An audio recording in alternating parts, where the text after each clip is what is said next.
बकरियां पालने वाले एक कबीले में एक लंबे सींग के बकरे का सर मट्टी के मटके में फंस गया। तमाम कबीले के लोग कोशिश करके बकरे का सर मट्टी के मटके से निकालने में नाकाम रहे।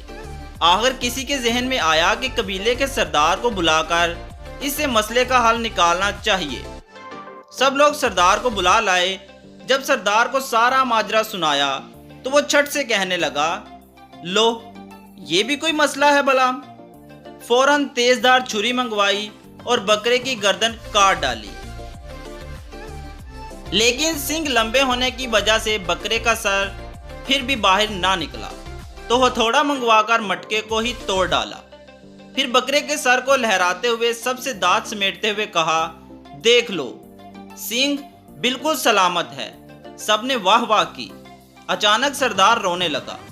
सब कबीले के लोग हैरान और परेशान पूछने लगे कि सरदार क्या बात है, आप क्यों रो रहे हैं।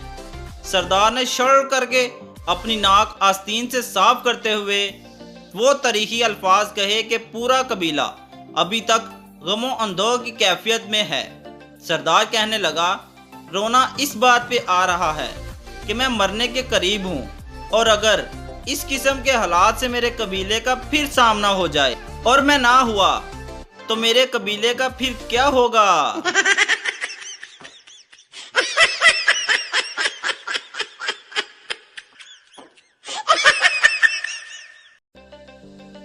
सरदार के दोनों कान जल गए। डॉक्टर, तुम्हारे कान कैसे जले। सरदार, मैं कमीज इस्त्री कर रहा था कि फोन आ गया।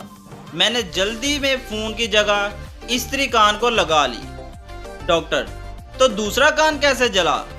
सरदार, अब एम्बुलेंस को भी फोन करना था ना।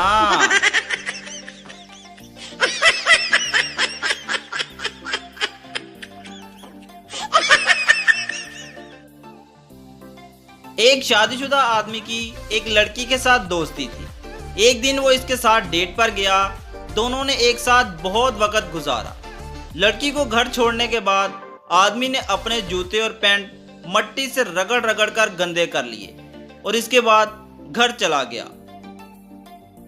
बीवी, इतना टाइम कहाँ थे। आदमी, मैं तुमसे कुछ छुपाना नहीं चाहता।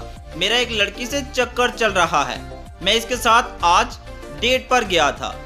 बीवी ने जूते और पैंट देखी तो बोली, झूठे, तुम आज फिर फुटबॉल खेलने गए थे ना।